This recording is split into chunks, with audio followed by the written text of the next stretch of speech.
Oh.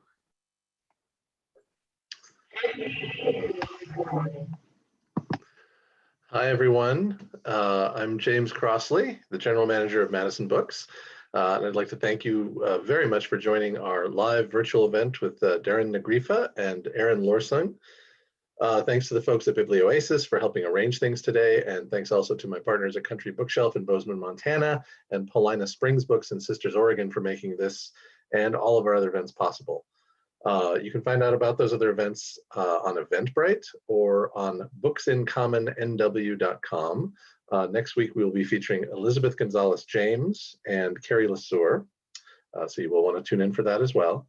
I will take this opportunity to point out that if you haven't already purchased a book by one of the authors we have with us today, you can do so right now via the links to your favorite participating bookstore, which are on our website and which we will share later in the chat window. And if you already have bought a book, thank you for that, of course. We are recording the event, and the conversation will be viewable later on our YouTube channel, Books in Common NW. If you search there, you'll find us. Let's see, what else should I say? If you're watching on Zoom and you have any questions for our authors, as I hope you do, please use the Q&A button, and we will get to those at the end of the program as time allows. Leave comments at any time using the chat function. If you run into any tech issues along the way, we recommend leaving and re-entering the room via the Zoom link. If you have sound issues, as sometimes happens with computers, using headphones will generally resolve those. And we would like to remind you that this is a shared creative space that we want to remain safe for everyone, and we ask that you be respectful of everyone who's joined us tonight. Offensive or inappropriate language will see the user dismissed from the space, which we have not ever had to do yet, but we will, so watch out. This is a virtual space we're in, of course, together, but I'm speaking to you from the actual physical space of Seattle, Washington, a city built on the homeland of the Duwamish people, a people still present here and still seeking federal recognition as a tribe, an effort you can learn more about at realrentduwamish.org. We'll also try to share that link in the chat later on too. Let me introduce you to the reason that we're all here today, our distinguished guests. First of all, Éireann Lorsung, who is the author of The Century, a beautiful cover there, winner of the 2021 Maine Literary Award, as well as 2 previous collections of poems, her book and Music for Landing Planes By, which was named a new and noteworthy collection by poets and writers. She received a National Endowment for the Arts Fellowship in 2016. And since completing an MFA at the University of Minnesota, she has studied printmaking and drawing at Scuola Internazionale di Grafica in Venice and has taught high school in rural France. While living in Belgium, she ran a micro press and a residency space called Dickinson House for writers and artists. Also with us today is Darren Negrif, author of 6 critically acclaimed books of poetry, whose awards include the Rooney Prize for Irish Literature and a Seamus Heaney Fellowship. Her debut book of prose is the best-selling A Ghost in the Throat, which finds the 18th century poet Eileen Dove Connell haunting the life of a contemporary young mother, prompting her to turn detective, delving into public and private history. It was shortlisted for the James Tate Black Award, the Folio Prize, and the Republic of Consciousness Prize, and it won Book of the Year at the Irish Book Awards.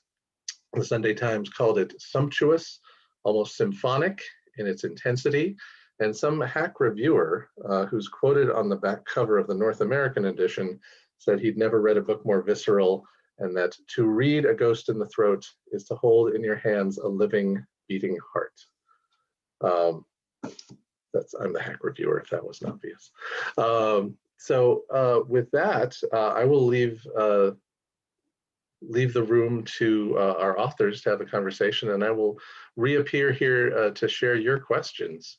I see we have lost the video here for Darren, so that makes it harder for me to leave the conversation to both of you.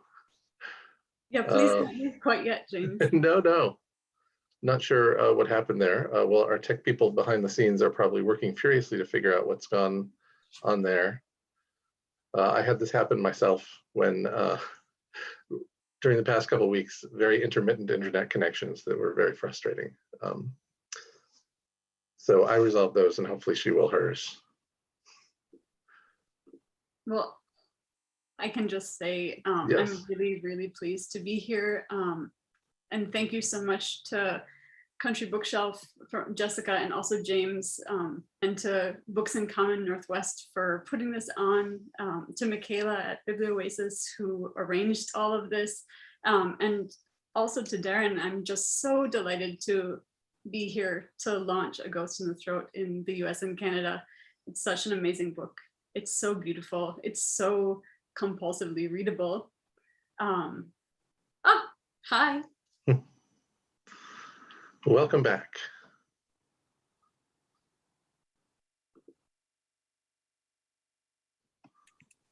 Oh, you're still muted there. We have your face, but not your voice yet.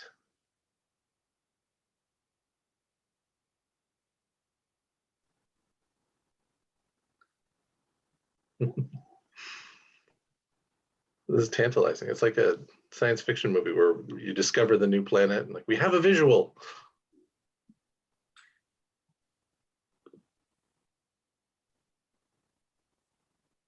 Well, I suppose we oh, go ahead. I was just going to say, until she's back, I can just end by saying there's really not another book that I would be so happy to talk about with other people and to talk in support of with its author. I'm sure that many of the people who are here, and it's so lovely to see so many names that I recognize, and thank you for taking the time out of your day to do this. But I'm sure many of you have read it, but if you haven't, it's absolutely worth the trip to your local bookstore or to your library to request it. It's just absolutely filling and thick and rhythmic and imagistic and beautiful and alive. And it, oh, sorry, too embarrassing. But it will do things that you forgot that books can do, and it will make you really excited to write more books. So I really, that's my ringing endorsement of A Ghost in the Throat. That's wonderful. We should put that on the back of the next edition too. That's good. I can take this moment too to mention that, like you said, it's so, it does make you want to discuss the book, and it will be one of the first picks for Madison Books relaunched in-person book club in the fall. We're grateful that the time seems right to meet in person again for things like that, or will be very soon. So that is on the horizon for October or November. So if there are people in the Seattle area who actually want to get together to discuss that, you will get that opportunity too. And yes. Hello. There you are. Can you hear me? Yes. Okay. Welcome back. I'm so sorry for that. See, I told you that everyone that Darren was a thrilling writer. That was very suspenseful. No. And did you get, I emailed Éireann. What happened was the moment we were about to go live, there was just a local power outage here and the internet disappeared. The second we were about to go live, it was high drama. I have been running wildly. I'm so sorry to everyone, but at least I'm here now. No, thank you. That was good. Well, your timing is perfect, really, because we just got the opportunity to laud you and your book a little more. But so I will let you take a deep breath, and then I'll disappear and I'll let you guys chat, and I will see you all later in the hour. Thank you, James. Thanks for your patience as well. Oh, hi. Hi, Éireann. How strange was that? Oh my gosh. Yeah, I was a little panicked when I didn't see you anymore, but I'm so glad that you're back. And I'm so glad to be back. So just to put ourselves back where we said we would begin, Darren, tell me where you are. So at the moment, I'm at home in Cork in the south of Ireland. And I don't know what's going on outside, but electricity is an issue. I've never used Zoom on my phone before, so there was hectic messing around with my phone, trying to figure it out, but the internet is still coming through to my phone, not the laptop or anything else that I had set up and spent ages setting up, so it'd be just right. So yeah, so I'm here at home. The sun's been shining all day. We got to have a walk on the beach earlier and a little swim, so it's been a nice day here in Ireland. How are you, Éireann, and where are you? Tell us about that. Yeah, I'm well. Thank you so much. I'm in Portland, Maine, about 3 blocks, a quarter of a mile west of the coast of the Atlantic. So if I looked far enough, I could probably see you. And it is very humid, and the sky has just cleared, and it's still got that kind of call of humidity over it. So it's not entirely clear yet. And I can hear a bird singing in the white pines that are just 50 yards past my window. So it's pretty nice and a perfect day, really. I feel that it's funny, I think, and strange the way that sometimes the internet enables a sense of friendship between people. And I'm so interested in the way that sense of knowing someone that you've never met begins to grow. And I have always had that sense with you. I've always had that sense that I'm admiring you from afar almost. And I'm sure a lot of people who are tuning in will feel the same way. And just as you described there, you document the place in which you find yourself so beautifully always. And I think that has really grown my sense of who you are as a person and how you perceive the place that you find yourself in. And one of the things I was wondering about was how does the seasonal atmosphere around where you are now, or the political atmosphere, or the pandemic atmosphere, if we can call that, how do you feel like that enables the work that you create? Like, does your work grow from that sense of an atmosphere, or does it grow in spite of it, do you feel? Yeah, that's such a great question. And I want to turn that same question to you, so you better get ready. But I mean, I really do thrive with constraint. I think of myself as a person who really thinks in form first. And so the day is a constraint or a form, and the walk is a constraint or a form. And what I really see all of my work as is just redoing the same form over and over and trying to understand in what new way can I approach this or understand this? What do I not yet conceive about this? Where am I failing? And what can I try to understand that I don't even know, that I don't understand yet? And just doing it over and over. And so in some ways, the pandemic is perfect for that, because everything slowed down to my speed, because everything closed. But now everything is starting up again, and I really feel the damage of that. I would really like to have a massive close down without all of the massive death, because the death and the isolation were really dampening. I found it very hard to work, very hard to think, very hard to read, very hard to be joyful. But I did find it sustaining during that time to force myself to repeat the form of the walk, repeat the form of making the bed, repeat the form of taking pictures and texting them to my friends. All of the work that seems very meaningless when you do it one by one, but after you do it for an entire lifetime, it turns out to have been a whole life. Yes. But Darren, it's I just want to remind you, this is an event for your amazing and beautiful book, which is absolutely about this kind of act of daily attention to work that can so often be put by the wayside as unintelligible work or meaningless work, the work of folding diapers and the work of expressing milk and the work of putting bedclothes on a bed and the work of wiping up spit up and the work of writing things down in a notebook on the top of a car park, which is where I know that you wrote this book. You wrote it sitting in your car, parked on the top of a parking garage while your kids were in school or in preschool. And so I wonder if you would be willing to tell us about dailiness and your writing, how you think about the day and the work.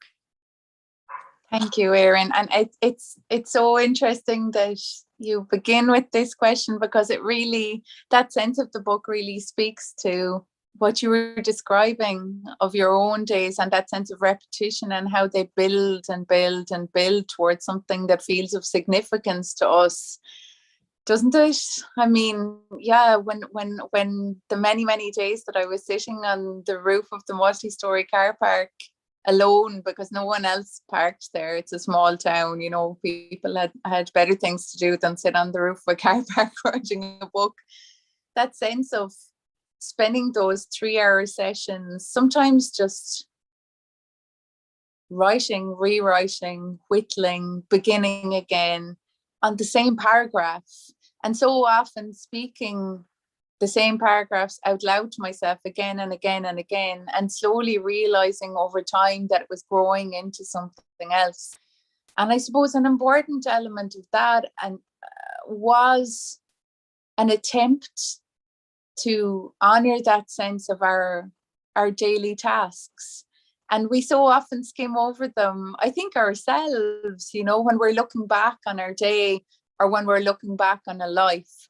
I feel that we do have a tendency to skim over things like, and all the times I did the dishes, you know, all the times I scrubbed my yellow pot, or all the times that, you know, that all the things you're describing, all the times I picked up crusts from the ground and threw them out for the crows.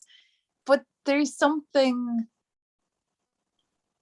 of depth and of importance considering these moments, I think. And this is not new information to anyone. We're reminded of this all the time through our art and through our literature and through our friends and our family. We tell each other these things so often that, you know, pay attention to the small things, that it begins to seem like just platitude. But I do think that there is a truth to that. And I really wanted to honor that within the book. And I would have liked to include even more to-do lists, because I'm still not sick of reading to-do lists. I don't know what it is about it. I get kind of vicarious sense of satisfaction from reading someone else's to-do list, especially if it's ticked. I'm like, yes, you did it. I just love them. No, I love them too, actually, the lists. And I taught your book this spring, and that was something my students who all but one identified as women, and the one who did not identify as women was non-binary, and all of them identified with that act of making the list as a way to understand one's day, which otherwise might be kind of swept away in this wave of one's own assumption that that work didn't matter, or it wasn't something, when actually it was totally constituent of everything we did and thought. That washing the bathroom floor is not an unintellectual act, because there we are doing it and thinking at the same time. And I love that. And I love the way that the list is this kind of memorial of time, that is where the time itself is this kind of brushed away time, and the list itself, I mean, you throw away the list or you put it in a drawer and you don't think about it. It's not something that's meant for the archivist or the museum. It's just the list with, you know, get milk and do whitewash or whatever on it, crossed out. And it really makes me think what you said about internet time versus writing time or being time, the way that the internet makes it seem, and there are lots of reasons for this, and capitalism is a huge one of them, right? Makes it seem that everything is just there right away. Boom, the book just appeared, or boom, the thought just appeared, or boom, the image just appeared. But actually the process of thinking is like cellular. It happens accretively over so much time, and it happens not in kind of reserved time where, you know, here's the 30 minutes a day when I can be a philosopher, or 30 minutes a day when I can be a writer, but like as I wash the dishes, or as I walk the dog, or as I do whatever it is that I'm doing with my life, the thought happens. And that's and I love that in the book, because we get a sense of how the thinking of the speaker is happening, not to the exclusion of expressing milk for a milk bank, not to the exclusion of changing kids' diapers, but during those things and because of those things. And the way that the book insists on knitting all of these things, and that is a purposeful choice of verb, knitting those things together to show that they're one cloth, not separate cloths, one life, not separate lives. The translation can't come from another life. Yeah, and I wonder if you would read to us a little bit from this I book. will. I would love to. I would love to. And before I do, I want to thank you again, Éireann, and to thank anyone who's watching for your patience. I almost wish that you could have seen in real time me panicking and running around the place, because at least then you would have had some explanation and some comic relief, you know. Probably better for everyone that you didn't see that. I'm going to read just a very short section from the beginning of the book, which might be a nice flavour of it for anyone who hasn't read it yet. And it shows, I suppose, a little of how I first came to this poem called Queen Arthí Líra, which is an extraordinary poem of the Irish tradition. And it was composed by a woman named Eileen Ní Ghríofa hundreds of years ago. And it's really extraordinary that it made its way to us. So this is the story of how that poem made its way to me for the first time. When we first met, I was a child, and she had been dead for centuries. Look, I am 11, a girl who is terrible at sums and at sports, a girl given to staring out windows, a girl whose only real gift lies in daydreaming. The teacher snaps my name, startling me back to the flimsy prefab. Her voice makes it a fine day in 1773 and sets English soldiers crouching in ambush. I add ditchwater to drench their knees. Their muskets point towards a young man who is tumbling from his saddle now in slow, slow motion. A woman rides in to kneel over him, her voice rising in an antique formula of breath and syllable the teacher calls a queen, a keen to lament the dead. Her voice generates an echo strong enough to reach a girl in the distance with dark hair and bitten nails. Me. Thank you so much for that reading. Thank you. I want to ask you a little bit about that piece that you just read. Actually, it speaks to one of the things I wrote down, and it's something that we've talked about before. And it's the way that your book thinks about, well, I'm always going to go back to time because that's one of my great preoccupations, time and form. So that's all I'm going to ask you about, just so you're ready, time and form. But your book really thinks about time as a kind of constant thing.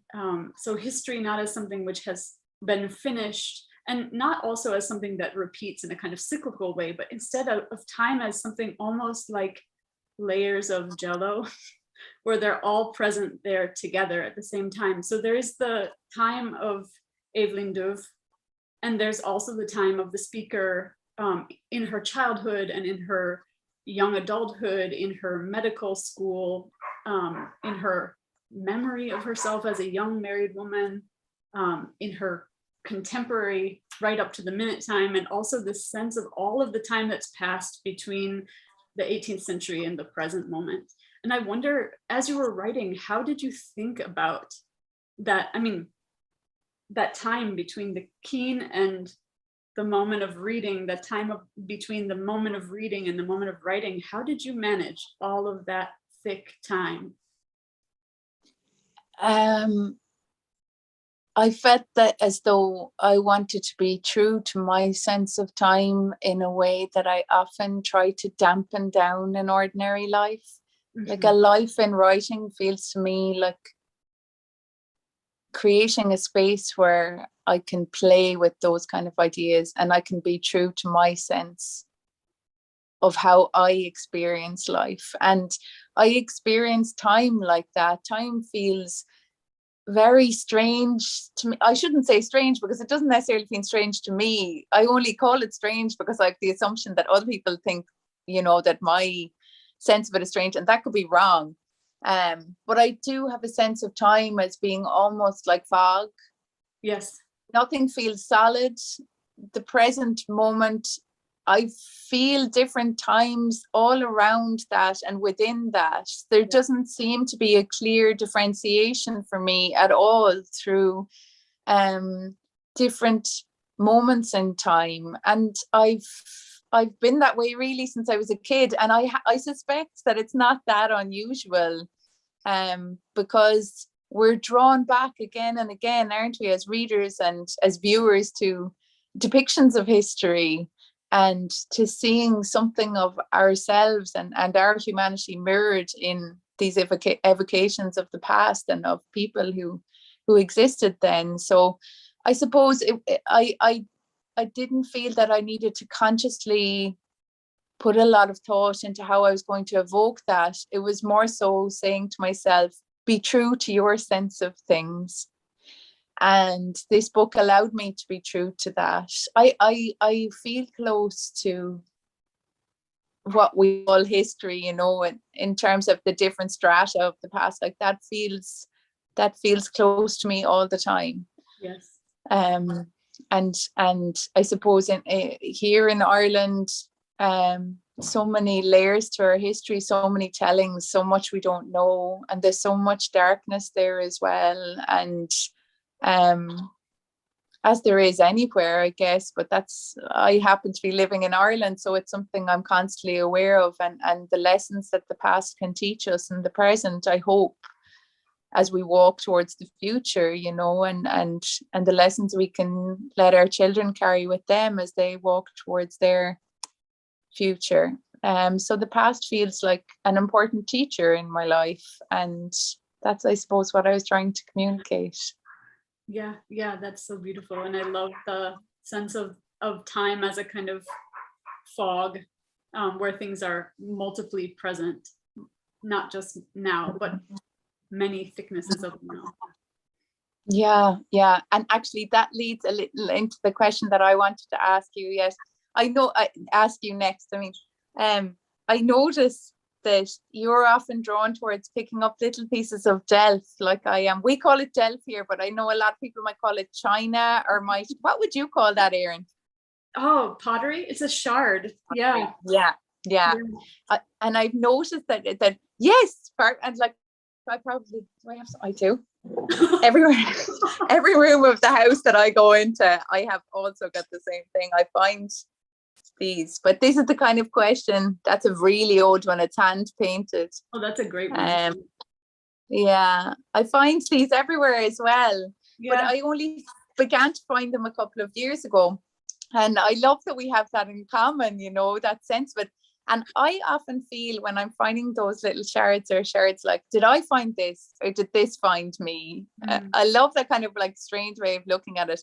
And I was thinking a little about those shards, and I was thinking about when I was reading your beautiful, really powerful book, The Century, and I was wondering about the poems and whether you feel like you found the poems or the poems found you. And it made me curious about that path of discovery, of the gradual seeing of a shape embedded there, you know, where you can, to begin with, you can just make out the edges of it. As you come closer to it, you can maybe see the pattern, and then you're lifting up your poem and you have the sense of, there it is, but was it there all along? And I wondered a little about the individual poems within The Century, and whether you had that sense of discovering them, or whether it felt very different to you, the process of coming to the book.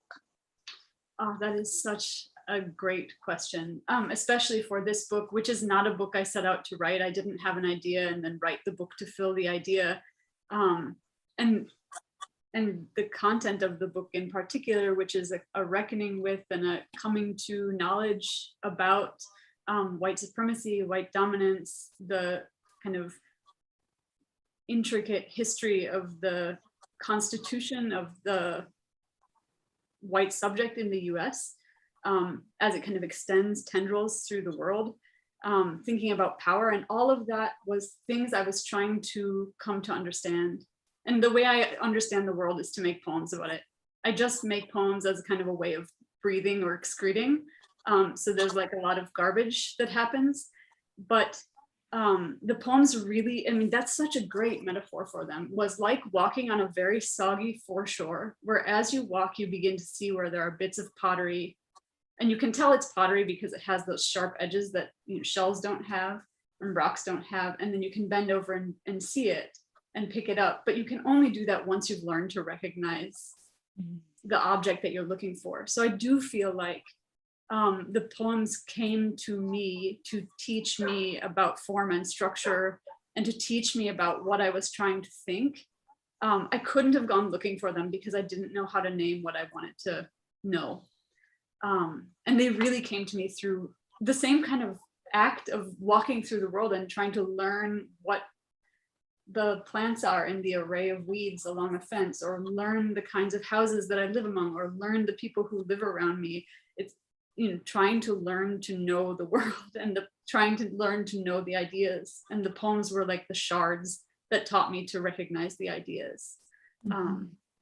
Yeah, they really came to me to teach me. And it came to me via, you know, lots and lots of reading of other people's texts, not through my brain, through other people's brains. But yeah, shards. And I also love that we are fellow magpies. Something that I wanted to, we began to talk about it the last time we talked, and it was about rubbish. I mean, it kind of was from the question about history, and the way your book insists on centering rubbish, centering what has been left outside and centering what is kind of slightly off. And I wonder if you could tell me about your relationship with rubbish. You know, isn't it interesting, like we were saying there, how a book teaches you as it's being written, but it continues to teach you after it's been written? Because the conversation that we had recently where rubbish came up, like I hadn't fully understood the extent to which rubbish is an important part of A Ghost in the Throat. This was kind of news to me. And I feel like we're so fortunate, I think, as a literary community to have these moments of conversation back and forth to allow us to reflect on a book and not kind of perceive it as a fait accompli, that it's a constant learning from constant growing and changing. But yeah, the sense of rubbish, I'm still mulling it over, you know, like, I mean, I feel like this could even be quite a generative idea for me, to have my attention drawn to the fact that rubbish is very important within the book. And I guess, I mean, rubbish or trash, maybe I should say. I don't know if everyone says rubbish. But I think that it's interesting when we look at the things that we cast aside, and when we look particularly at the narratives that are cast aside within our shaping of a greater historical truth. Yeah, I think that can be really, really important. And I think that poetry and literature allows us one lens through which we can sift through that sense of rubbish, and we can choose a different narrative, and that we can choose to focus on it. And that's definitely a practice that I was drawn to in writing A Ghost in the Throat. And I feel it's something that's still really important to me as I'm beginning to think my way towards whatever the next book will become, the sense of rubbish. But Éireann, I forgot, after my previous question, I was meaning to ask you if you would read for us a book or a poem from your book, The Century. Oh, yes, with total pleasure. Thank you. Nearly skipped over that. My gosh, I'm sorry. That's okay. Well, let me just let Darren off the hook entirely. I made a very rigorous schematic for us to follow, which we have completely left by the wayside in order just to have a conversation, which is what we were meant to do in the first place. So now everyone's on the same page, but I would love to read. Thank you. Great. And I'll read a poem from the beginning of the book called Century with Insomnia. First came the years of narrow dresses. In Europe, things went totally austere. The century began to happen all night in big hotels. No point not staying awake if no one else is sleeping. All night, the women and the austerity and the hotels. The century lies on its back and watches the gilded ceiling, the women's dresses in their variable wideness. Throughout the ballroom, some mirrors. the lifting and rising of men in their neat uniforms. Around the ballroom, the blue darkness in which things begin to happen. The century has been awake all night. If it ever sleeps, it has the dream about bishops and insects. In the waking life of the century, mostly maps, women, austerity, hotels, chandeliers, diamonds, oil wells, continents. The century looks out the line of windows over the lake. It watches the thin pink line of light surround everything. Most of the women have gone away, their dresses too. Dawn is coming. Something is sparkling, darkening in the distance. The century promises to stay awake for it. There you go. That was one of the ones you asked for, so. Yes, thank you. I felt like I was putting in a request on a really good radio station when I was choosing the poems you might read. That was beautiful. Thank you, Éireann. And I know that we always say it, but it just lifts the poem on its own wings when you get to hear the poet reading it, doesn't it? It transforms the poem. It's so stunning. Thank you. It's true. Yeah, no, that's absolutely right. And kind of brings me to something I wanted to ask you to speak about, which is the experience of being a writer who writes in a language that many people assume is dead. I know you write in Irish, and I know that you write first in Irish sometimes and later translate to English for publication as well. And I wondered if you'd just talk to us about your experience writing in Irish, what differences or relations you perceive to your writing in English. And then maybe you would read to us as well. I'd love to. And it's funny whenever anyone speaks about Irish as a dead language, I always think of the extraordinary poet Nuala Ní Ghríofa once wrote an article, I think, or an essay, and the title of it was something like, speaking about the Irish language, which she writes in as well, the corpse that sits up and speaks back, you know, and that there's that sense of defiance that, you know, so many people think that the Irish language is a corpse, that it's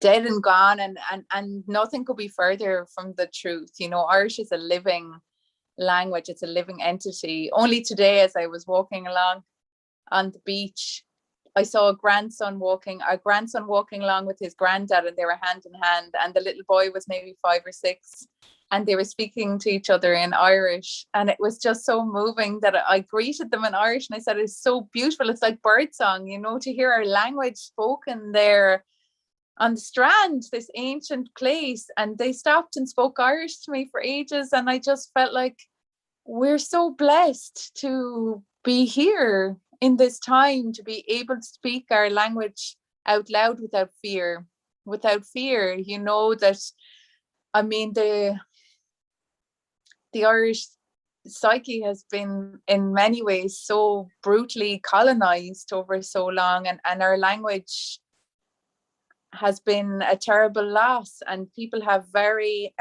conflicted, maybe is the right word, ideas around Irish. Like, for example, it wouldn't be rare for two people to be speaking Irish and for someone, a passerby, to either feel like they need to insult you, or that there'll be something said, in other words. So there's a lot of, it's not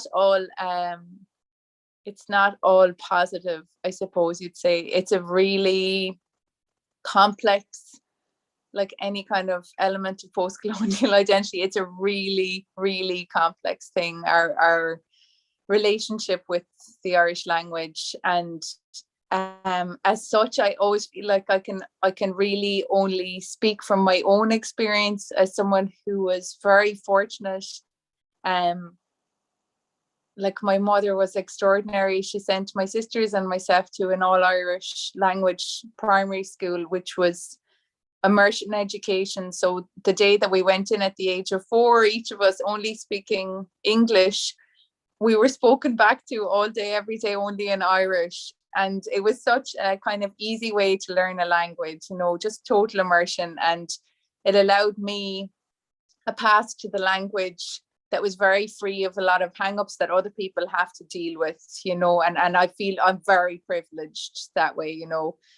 And I mean, when I think about it, I often come back. At one stage I was asked in an interview about the Irish language, and the image that came to mind for me was an escalator. When there was a lot of Irish people, when they went to America first, were coming from the islands and from Gaeltacht areas where only Irish is spoken, tiny areas of Ireland. And when they would see something like an escalator and they were speaking Irish to each other, they were in a situation where they had to come up with a phrase for it like that. And what they started to call it was Daire Bio, a living stairs, like a stairs that's alive. And every time now that I'm asked about writing in Irish, that image just comes back and back again in my head. Like I think of it like Ouroboros, you know, that snake going round and round, because I have that sense every time I speak Irish that like I'm like stepping on to like an escalator, the Daire Bio, like it's a living thing. I'm being carried along on these steps that are words that my ancestors spoke, you know, and that people fought and died over the right to be able to speak this language.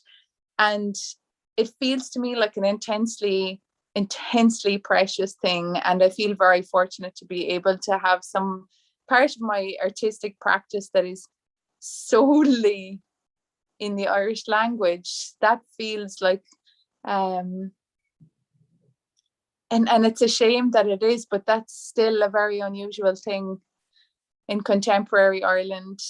And I think in a way it gives you an even stronger sense of solidarity with others who are doing the same, who are writing and composing poetry in Irish around me. I mean, like my generation, Afric Mackay, Alvin Garvey, Simon O'Whalon, and there's so many others and so many poets who've come before us. And there is a great sense of solidarity among all of us. But yeah, it's quite a fraught subject, I'm afraid, and not easy to kind of condense into conversation. No, we're just going to pretend that this conversation really is going to go on for all of the rest of our lives. And this was just one drop. So I hope so. I really hope so. Would you like me to read a short poem in Irish?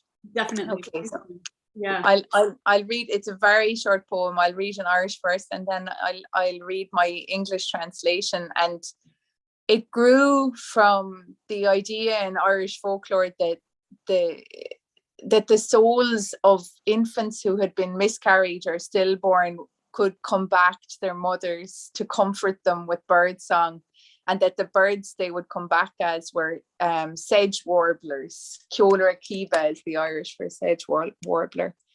And I suppose, like, because I lost my first pregnancy myself, this element of Irish folklore felt very comforting to me in a way that elements of folklore and elements of our old stories that are still alive and still with us from the past often do. I think they give you a sense of other people have suffered this and other people found comfort here as well, and other people found a way to keep going, you know. So loss. Fui heol gealaí maníthe de heol cailte fillan si ó chríocha cíana. Aithníam de bhail brinne a cheol ar a chiba is fadalam go bhfuilthe tú a rís cún. Listen, in midnight moon mist, in snatches of lost music, I've heard her return from the distance. Little visitor, your birthmark looks so familiar. My small warbler, listen, every night I'll wait awake until the last starlight fades. Find me, child. I yearn for your return.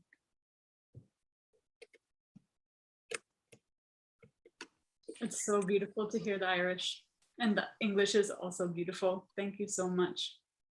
I'm realizing that we're coming close to 45 minutes, and I just want to open it to anyone else who's here. There have been some really lovely comments in the chat. And thank you all so much for those. But if anyone else has questions for Darren or would like to say something, I would love to kind of open that as well.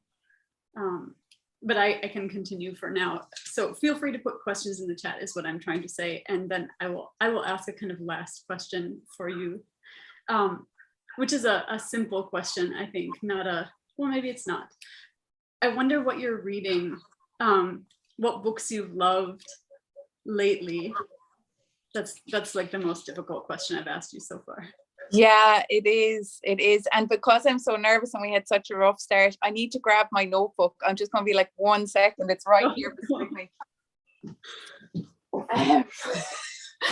Because this year, for the first time, I started to keep a list of the books that I've been reading. And it really, I've read so much, particularly the libraries reopened here just recently. They've been closed for so much of the pandemic, and I'm such a book nerd. It was actually embarrassing the last day I went up to pick my interlibrary loans.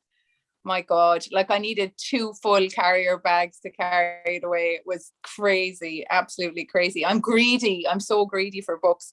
Yeah. So this, I've been reading loads of Leanne Shapton. Oh. Loads. Yeah, really, really enjoying her work and really enjoying her artwork as well. And who else have I been really enjoying? Lindsay Drager. I read her book, The Archive of Alternate Endings, recently. And have you read her work? No, I don't know her. I highly, highly recommend it. I think she's American, you know, and she had several novels, but this one, oh, I loved it. I absolutely loved this book. It was kind of like about Halley's Comet, and every time it would return, there would be something else occurring in the history of the world. And she told all these elements of histories, often side by side, upside down. Like it was so many different layers. I wonder if anyone there in the audience has read Archive of Alternate Endings by Lindsay Drager. If you haven't, please, everybody, make a little note of it. Oh, it is a brilliant read. I really, really enjoyed it. And I think you would like it, Éireann, because it communicates a sense of the past to the reader in a very electric way that's very different from the century, but also there's something about it. There's something about the way it evokes history that gave me the same kind of feeling within myself as a reader when I was reading both books. So yes, absolutely. Lindsay Drager, The Archive of Alternate Endings. Loved it. Cool. I will definitely, I've written it down. I will look it up. Yeah, I too am a greedy library user. Yeah. Yeah, lovely. There we are. James, do we have a question or anything, or are we going to, because I do have one question I'd like to ask Éireann, if that's okay, James. Please do. Yes, go ahead. It was kind of about when we were considering language and that kind of thing, Éireann, and I was wondering about, there's this short part of a speech that was given by Herta Müller a few years ago, and she said each language has different eyes sitting inside its words. And I love that idea that every language has different eyes inside the words that are looking out and looking at the world differently. Mm-hmm. And I know that you, like me, have experience with different languages, and you referred briefly once or twice to different ways that you sense those languages. And I was curious about that and how it affects your worldview still. Oh, yeah, that's such a great question. I think the greatest thing that living in other languages, so I spent, for anyone who doesn't know, which is everyone, because this is the world, I lived for a long time in Flanders and for a little time in France, and studied Japanese for a very long time. And all 3 of those languages really live spliced through English in my experience. And so there's this way in which as soon as you're fluent in a language other than your first language, the world is immediately doubled and forever. And nothing is ever absolute again, because you know that there is this, I mean, there is such a different way of being and feeling in Flemish than there is in English, even though they're often quite close to each other cognitively. But it is exactly that, the way of the orientation to the world is different. And so the possibility for feeling and sensing and perceiving is increased. But also there's the problem of walking into a classroom and forgetting what the English word is for what you want to tell your students, which has happened to me a lot. Gaan we nu in het Nederlands praten? Nee? Okay, English. Yeah. Yeah, but just that kind of sense that the world is always multiple and not always, yeah, always multiple, and that the sense of space that we have within the world is so multiple and across time as well. And Éireann, we have so much more, I think, that we need to talk about, don't we? Yes, we do. Yeah. But James, thank you so yes, much. There are a couple of questions from the audience that I will present. I will say first that I'm very glad. I was just thinking, oh, this is around when I should pop back up and share those questions. But I was so glad, Éireann, that you then posed one, because it was right after, Darren, you read that poem, and I was like, I can't speak. Okay. I'm still hearing that. So it gave me a pause. And the first question from the audience relates to that, actually. Says, I remember reading how you enjoy being a little sneaky / playful when you translate your own work, in that you make small changes when you translate it into English. What were the differences in the poem you just read? It's in the poem. It's funny, in the poem that I just read there, there was a real sense of fidelity to it, because I guess when I'm translating the work of other poets, I rarely have that sense of mischief and of playfulness around the translation.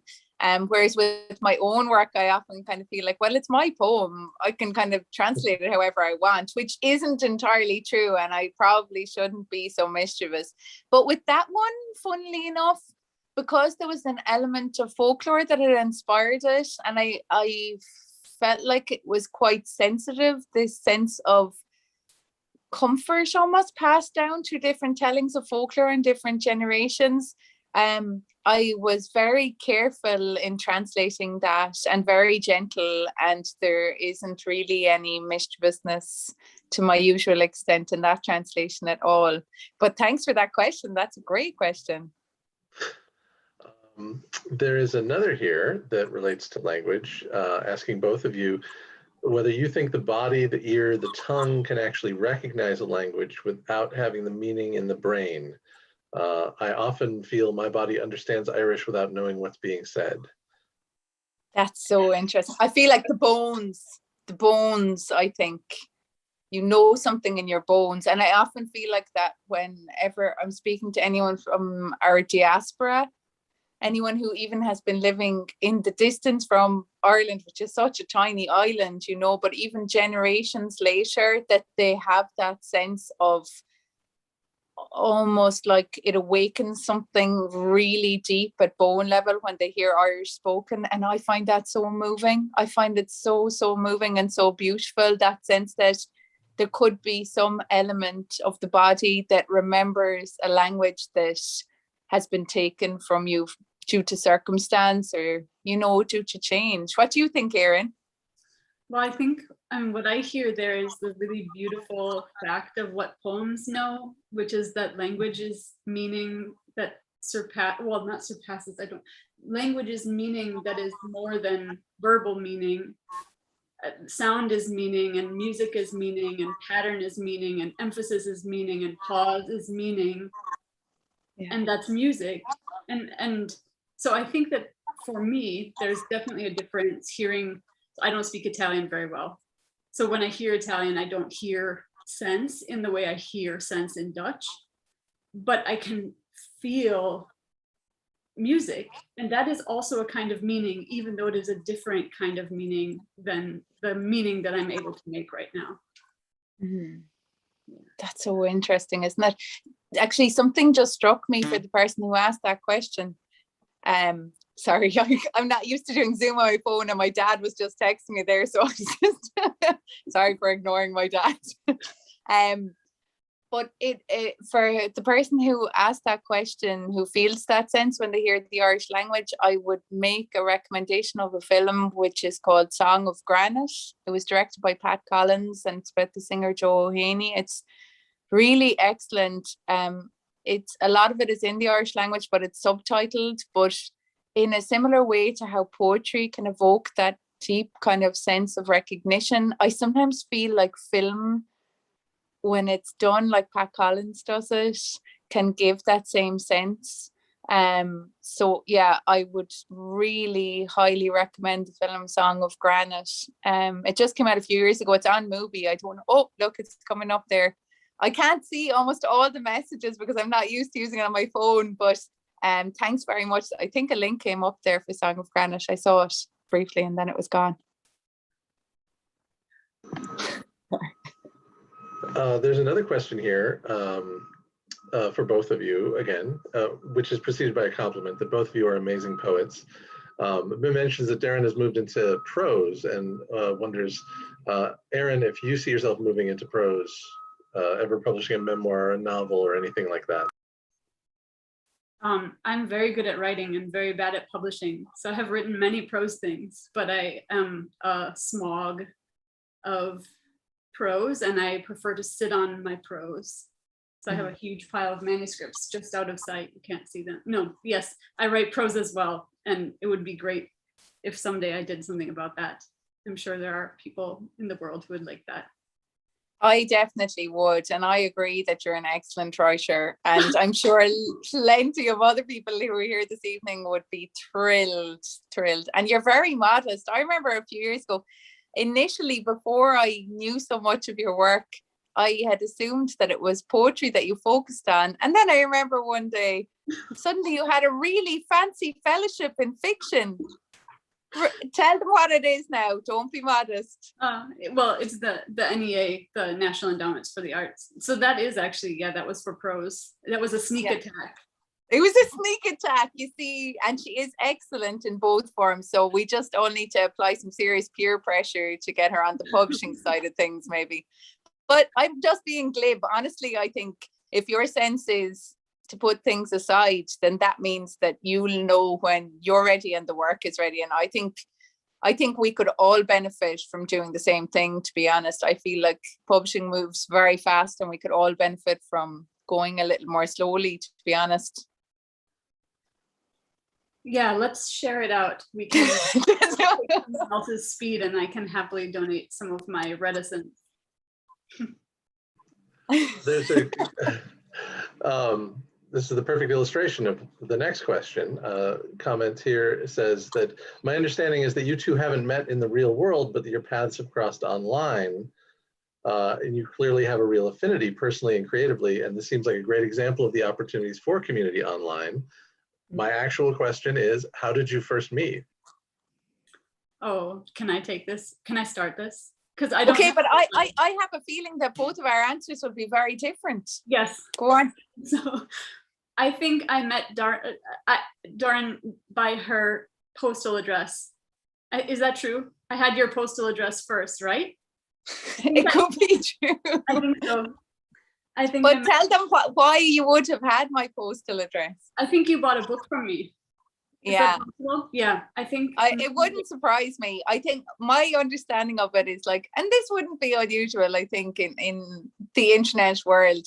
I admired Éireann for so long, for so many reasons. And I really am quite a lurker online, you know, like I often, and I think part of it is my temperament anyway, like I'd be a little bit shy. I'm afraid of saying the wrong thing, so I don't say anything that kind of a way. And just for an awful long time, I was just admiring Éireann and the work that she does. And she had this beautiful press called Miel. Is that how you pronounce it? Miel? That's how it sounds in my head anyway.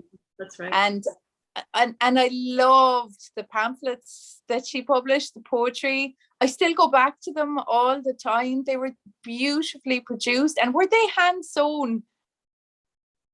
Yes, kind of incredibly they were. Some of them, not all of them.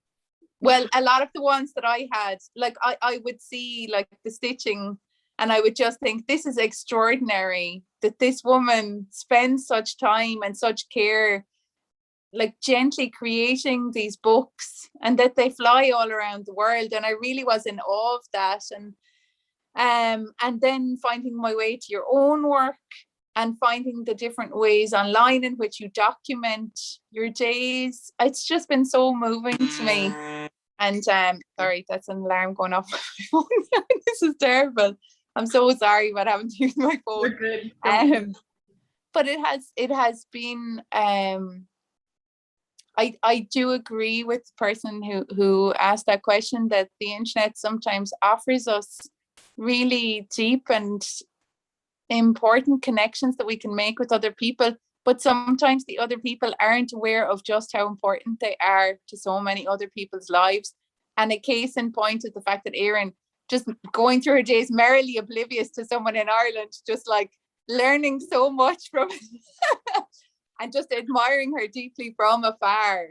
So I think that, I guess it's something we can all learn about our lives online, that we're touching other people's lives, and that when we touch them that sounds terrible, but like when we seek to have a good influence on other people's lives, it can have a deeper influence than what we even realize, I think, at the time. And Éirann's work was really important for me in growing my understanding of myself as a writer in an ongoing way. That is totally overwhelming. Thank you so much. Well, it's true. Because this is the part of the conversation where I force Éireann to cry. Oh man, because all I do is take pictures of weeds and garbage and post them to Instagram, which is private, so that no one will see it. That's how I think of my work. But I love the weeds and the garbage. Yeah. And you have me as a fan for the weeds and the garbage. Keep it up. The same. Yeah. That's beautiful. I love that your alarm went off in the middle of that question, and that we're talking about weeds and garbage and the importance of rubbish in your book. I don't know if you can hear it. There's a garbage truck which has chosen to idle outside the window there. So yes, the dailiness of life permeating. There you go. I think we do have time for a couple more questions that we have here from the audience. So I'll give you the first of those, which is kind of a big one.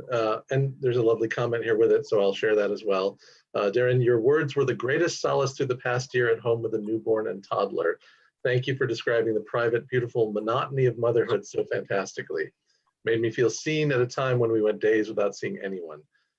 My question is, how do you feel motherhood changed you as a woman and as a writer? Oh, first of all, congratulations on your new baby. And I really, really empathize with what it's like to have a newborn and a toddler, but I never had that experience during a pandemic as well. So, wow, I mean, well done to you for getting through those tough days and tough nights. It can't be easy, and whoa, wow, well done. How did motherhood change me as a person? Just profoundly and irreversibly, I think. And I was never, the second part of the question about how did it change me as a writer, I wasn't a writer before I became a mother. I didn't come to writing until I was in my late 20s. So I am often curious about what kind of a writer I'd be now if I'd had a start at it before I had kids, but this is just kind of the way it happened for me. So I've always been kind of juggling a baby on the hip and trying to come up with a new line for a poem with one hand and, you know, feeding a baby with the other hand. Or it's been busy, you know, but I don't think that should seem like it prohibits a life in writing, or a life with writing, or a life in art, or a life with art in any way. I think that we can create little moments for ourselves of joy and of what seems to me the core of life in writing is astonishment and connection. And I feel like that whenever I read, and writing is an attempt for me to create that experience with readers. And so I feel very, very lucky with the readers that this book has found. And I'm very grateful to that person for sending such a beautiful message. Thank you. Wonderful. And one last question here. Are there any other women lost to Irish history that pique your interest, worth writing about, or will Eileen Dove be the one and only? So many. And the awful truth of history is that there is no shortage of women that have been forgotten throughout history that you could focus on. Yeah, there are really, but I would like to think towards women who weren't singled out by any particular event or moment in their lives, and like whose lives might be described as ordinary. I say as an ordinary person myself. So that's something that I'm eager to explore, is someone who we could make an attempt to honor their lives, to, you know, regardless. An ordinary life is something to be celebrated, I think. And I would like to make an effort to do that with people who lived their lives before we were ever born. Well, thank you for that answer and all of this conversation, which has been truly a delight. Of course, I have to say that for all of our author events, but I really, really mean it this time. Yes, don't tell the other authors how much I like this one. So yes, thank you to both of you, Éireann and Darren. And yes, as the comment reminds me in the chat, if you haven't purchased Century or Ghost in the Throat, do it now. Do it as soon as you leave here. We appreciate it, and they will too. Yes, quick comment in the chat. The recording will be preserved on YouTube. You will find it there shortly on our Books in Common NW page. It doesn't happen right away, but pretty quickly you will find it there. So again, thank you for being here with us, and you know, we hope to see more of you at our other events, and I hope we see more work from both of you sooner than later. Thank you. Thank you, James. Thank you. Thanks for having us. You bet. Have a good evening and a good afternoon to everyone. Thanks, everybody. Thank you. Bye, everybody. Thanks.